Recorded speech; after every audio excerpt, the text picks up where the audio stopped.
Hello friends, मैं हूं दामिनी यादव और आप देख रहे हैं ए जिंदगी। आज हम जिस टॉपिक पर बात करने जा रहे हैं, बात है कुछ दिलों की।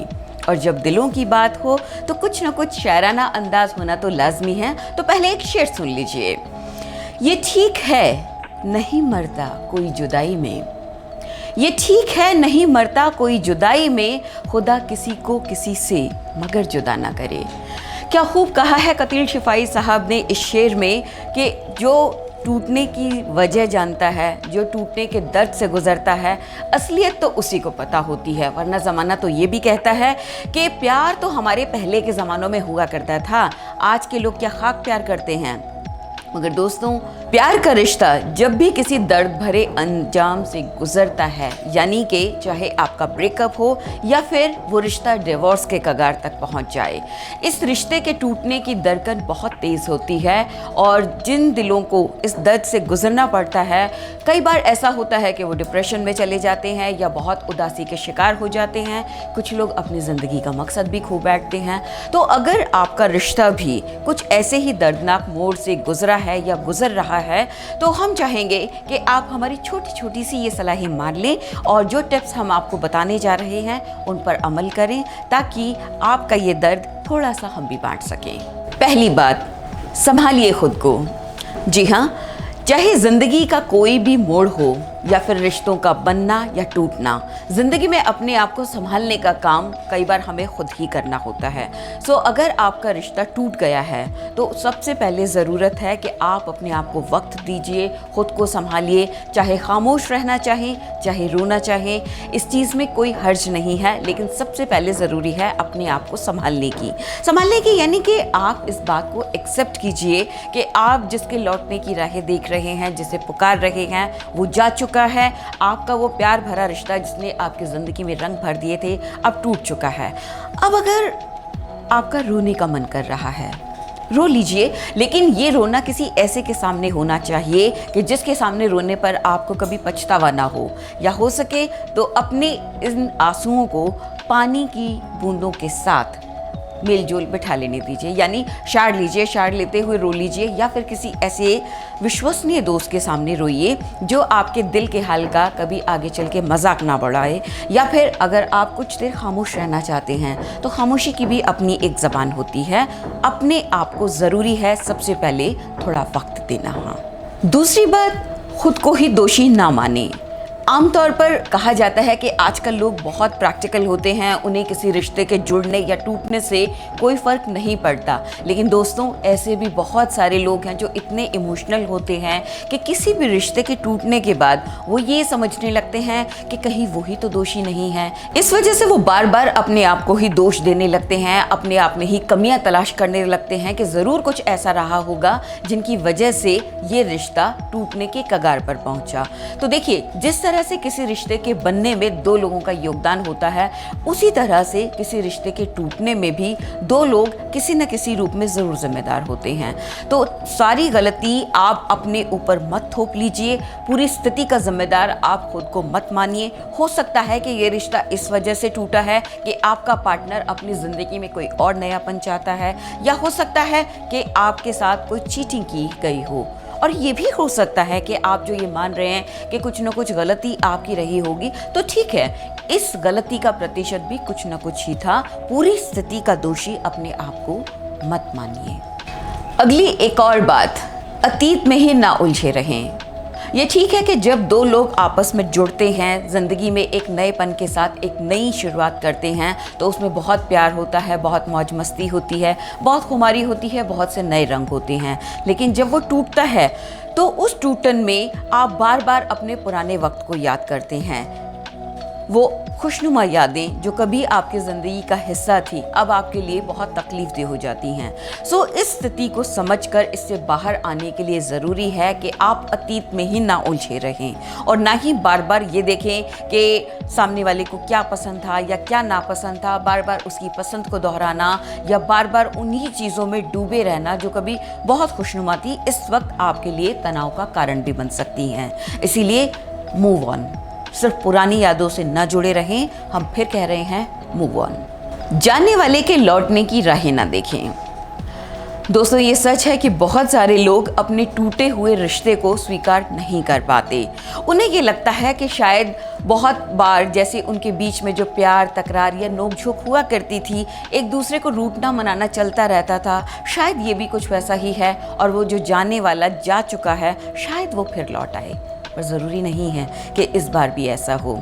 इसलिए ज़रूरी है कि आप इस रिश्ते को प्रैक्टिकल होके एज इट इज़ एक्सेप्ट कीजिए, इस बात को स्वीकार कीजिए कि ये रिश्ता अब टूट चुका है, आपका पार्टनर अब आपके साथ नहीं है, आपको छोड़ के जा चुका है, उसने अपनी ज़िंदगी में किसी नएपन की शुरुआत कर ली है या करने के बारे में सोच रहा है, लेकिन आप अभी तक वहीं रुके हुए हैं, उसके पुराने मैसेजेस देख रहे हैं, उसके पुराने लेटर्स देख रहे हैं, उसकी दी हुई चीज़ों में खोए हुए हैं, उन पुरानी यादों से बाहर ही नहीं आ पा रहे हैं। यानी अतीत की वो गलियां जिनसे आपको कभी खुशी मिलती थी, इस वक्त भी आपको अपने आप में उलझाए हुए हैं। लेकिन ज़रूरी है कि अब आप रियलिटी को एक्सेप्ट करें। इस बात का बिल्कुल यकीन मत कीजिए कि जाने वाला लौट कर आएगा, वो जा चुका है, अब आपको भी आगे बढ़ना है। सो फ्रेश स्टार्ट के लिए ज़रूरी है कि सबसे पहले आप प्रैक्टिकल बने। एक का गम भुनाने के लिए दूसरे के कंधे का सहारा मत लीजिए। आपको शायद हमारी बात पर हैरानी हो सकती है, लेकिन ये बहुत ज़रूरी है कि अगर आप एक साथी को भूलने की कोशिश कर रहे हैं तो उसको भुलाने के लिए किसी नए साथी के तलाश में ना निकल पड़े, क्योंकि इस समय वो लगाव इस वजह से नहीं होगा कि आप किसी दूसरे व्यक्ति को बहुत ज़्यादा पसंद करने लगे हैं, आपको उसमें कोई खूबी नज़र आने लगी है, बल्कि हो सकता है कि वो पुराने गम को भुलाने का सिर्फ एक टिश्यू साबित हो। या फिर ये भी हो सकता है कि अगर आपने किसी चीटिंग या फिर दुख भरे मोड़ से गुजरने के बाद इस रिश्ते को टूटते हुए देखा है, तो आप शायद अपने पार्टनर को जेलसी फील कराने के लिए भी किसी और को अपनी ज़िंदगी में दाखिल होने दे रहे हैं। लेकिन ये आपके लिए एक दूसरा इमोशनल अटैक साबित हो सकता है, एक दूसरी बड़ी गलती साबित हो सकती है। ये ठीक है कि एक बार जो चला गया उसकी जगह लेने के लिए भविष्य में फिर कोई और आ सकता है, लेकिन तुरंत ये फैसला लेना बहुत ज़्यादा गलत साबित हो सकता है, क्योंकि इस वक्त ये फैसला दिल या दिमाग से नहीं बल्कि जज्बात में बहकर किया गया है। सो बेहतर होगा कि पिछले गम को भुलाने के लिए किसी अगले गम की तैयारी हरगिज़ मत कीजिए। वो कीजिए जो पहले ना किया हो। जैसे कि आपको जीन्स पहनना पसंद है, लेकिन आपके पार्टनर ने हमेशा आपको साड़ी में देखना चाहा हो। आपके पार्टनर को लंबे बाल पसंद है, लेकिन आप हमेशा टॉम बॉयज रहना चाहती हों। तो ऐसी बहुत सारी चीज़ें होती हैं जो हम अपने पार्टनर को खुश करने के लिए अपने में बतौर तब्दीली तो ले आते हैं, लेकिन मन में कहीं ये कसक रहती है कि हम ऐसे नहीं वैसे होना चाहते हैं, मगर प्यार में प्यार को बनाए रखने के लिए हम अक्सर दूसरों की तरह जीना सीख जाते हैं। इस बार ये गलती नहीं करनी है। अपने दिल से पूछिए, आप कैसा दिखना चाहती हैं, आप क्या बनना चाहती हैं, आप क्या करना चाहती हैं।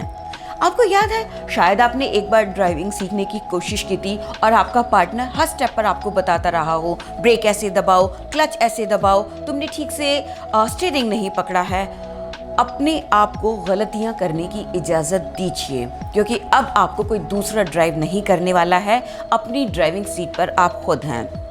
अपने दिल से पूछिए, कोई नया हुनर, कोई नई टेक्निक, कोई नया कोर्स, कोई नया शौक, जो भी आपका दिल चाहे, उस नएपन की शुरुआत कीजिए, ताकि ज़िंदगी में भी एक नया झोंका आने के लिए तैयार रहे। डायरी की मदद लीजिए या काउंसलर की। अब आप सोच रहे होंगे कि ये हम कैसी बातें कर रहे हैं, आजकल डिजिटल वर्ल्ड की दुनिया में लिखता कौन है, और वो भी डायरी। पर हमारी बात मानकर तो देखिए, क्योंकि ये बात हम नहीं कह रहे हैं, कई जाने माने साइकेट्रिस्ट इस बात पर जोर देते हैं कि अगर आपके दिल में बहुत गुबार भरा हुआ है और आप रस्म रिवाज के तौर पर दूसरों को खुश होकर हंसकर दिखाने की कोशिश कर रहे हैं, तो आपका दिल हमेशा भरा हुआ रहेगा। अब हो सकता है कि आप खुशकिस्मती से ऐसे दोस्तों से घिरी हैं जिनके साथ आप अपना गम बांट सकें, शेयर कर सकें, लेकिन ये भी हो सकता है कि आपके पास कोई ऐसा ना हो जिसके साथ आप अपने दिल का हाल बयां कर सकें। तो सबसे अच्छी चीज़ है एक पेन और पेपर, यानी कि अपने दिल की बातें लिखिए, अपने आप को बताइए, चाहे गाली देने का मन हो या प्यार जताने का, लेकिन जो कुछ मन में है उसे लिख डालिए। और लिखने के बाद चाहे आप उसे फाड़ दीजिए, जला दीजिए या सहेज के रख लीजिए, वो आपकी इच्छा पर निर्भर करता है। यहाँ एक पॉइंट और है, कई बार ऐसा होता है कि हम खुद अपने आप को सहारा देने के लिए काफ़ी नहीं होते, हमें किसी एक्सपर्ट की ज़रूरत होती ही है। इसीलिए दुनिया में डॉक्टर्स हैं, साइकेट्रिस्ट हैं, काउंसलर्स हैं, तो इनकी मदद लेने में तनिक भी हिचकिचाएं नहीं। देखिए, जब आपके सर में दर्द होता है तो आप क्या करते हैं? पेन किलर लेते हैं। पेन किलर क्या है? एक दवा है। तो किसी काउंसलर की राय को फॉलो करना या किसी साइकेट्रिस्ट से मिलकर उसकी इंस्ट्रक्शंस को फॉलो करना भी अगर आपको इस रिश्तों के टूटने के दर्द से बचा सकता है तो इसमें हर्ज क्या है? विज्ञान पर विश्वास कीजिए, डॉक्टर्स पर या अपने काउंसलर पर विश्वास कीजिए, अपने आप को सरेंडर कर दीजिए और जैसा वो आपकी स्थिति के अकॉर्डिंग आपको गाइड करते हैं उसे फॉलो कीजिए। ये भी आपको आपके दुख से राहत दिलाने में, आपको नई शुरुआत करवाने में मदद करेगा। वैसे चलते चलते तो हम बस आपसे इतना ही कहेंगे कि रिश्ता चाहे कितना भी प्यारा हो, टूट जाए तो दुख ही देता है और ज़िंदगी में दुखी रहना कौन चाहता है? ये एक फेज़ है, आता है, गुजर जाता है। साथ में ये भी याद रखिए कि जो आपको प्यार करते हैं वो आपको रोते हुए नहीं देख सकते और जो आपको रुला दे उसमें प्यार की गुंजाइश कहाँ है? इसीलिए कोई और आपसे प्यार करे या ना करे, अपने आप को खूब प्यार कीजिए, भरपूर प्यार कीजिए और रिश्ते की टूटन से उबरिए। ज़िंदगी बहुत खूबसूरत है, बाहें फैलाइए और कहिए, ए ज़िंदगी तुझे सलाम। इसी तरह के वीडियोस पाने के लिए ज़रूरी है कि आप हमारे चैनल को सब्सक्राइब करें। इसके लिए बेल आइकन बटन दबाना ना भूलें। साथ ही लाइक, शेयर और कमेंट, सिर्फ कमेंट या लाइक या शेयर नहीं होते, हमारी हौसला अफजाई होती है, हमारा मार्गदर्शन होता है कि और किस तरह की चीज़ें हम आगे आपको दिखा सकते हैं।